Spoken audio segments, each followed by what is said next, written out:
ఏవండి, మీరు పెళ్ళికి ముందు చాలా టెంపుల్స్కి తిరిగేవారు కదా, ఇప్పుడు ఎందుకు వెళ్ళట్లేదు? నువ్వు దొరికావు కదే. అయితే ఇంకేముంది, దేవుడి మీద నమ్మకం పోయింది.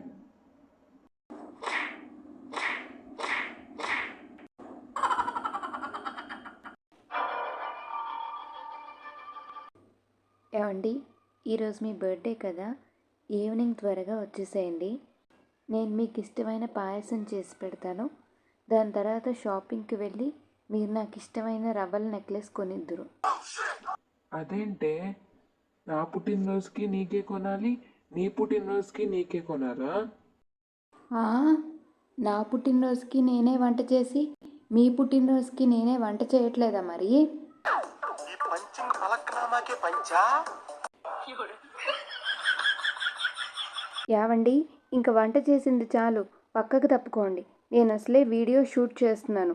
ఇది హోమ్ టూర్. కిచెన్ చూపించకపోతే మన సబ్స్క్రైబర్స్ ఫీల్ అవుతారు. అవునే, వంట చేసేదేమో నేను, వీడియో షూట్ చేసేదేమో నువ్వు, కిచెన్ శుభ్రం చేసేదేమో నేను, పేరు చెప్పుకునేదేమో నువ్వు.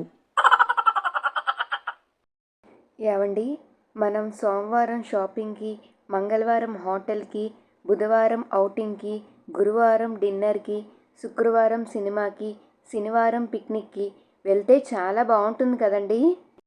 ఇవన్నీ చేస్తే మనం ఆదివారం గుడికి వెళ్ళాలి. గుడికి ఎందుకండి? ఇంకా దేనికి? అడుక్కోవడానికే. ఏమైంది? మన ఇంటి ముందర అంతమంది జనం ఉన్నారు. ఏం లేదండి, మన అల్లుడు ముంబై నుండి వస్తున్నాడని ఎదురింటి పిన్నికి వినిపించేలా చెప్పానంతే. అలా చెప్తే ఇంతమంది ఎందుకు వస్తారే? ఏమన్నావో కాస్త వివరంగా చెప్పు.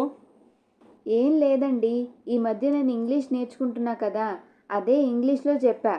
Today Sunny Leone is coming to my home from Mumbai. ఈ ఇంగ్లీష్ తగలయా? ఆ సన్నీ లియోన్ కాదే, సన్ ఇన్ లా. ఏంటో, శాలరీ అప్పుడే వచ్చింది, అప్పుడే అయిపోయింది. రోజు తాగి ఇంటికి వస్తే శాలరీ అయిపోతుంది కదా, అయినా రోజు ఎందుకండి తాగుతారు? నేనేనా ఖర్చు పెట్టేది? నువ్వు ఖర్చు పెట్టట్లేదా? మేకప్ అని, జ్యువెలరీ అని, డ్రెస్సెస్ అని. నేను ఎంత ఖర్చు పెట్టినా మీకు అందంగా కనబడ్డానికే కదండి. నేను తాగేది కూడా నువ్వు అందంగా కనబడ్డానికేనే. మన్నేసాడు.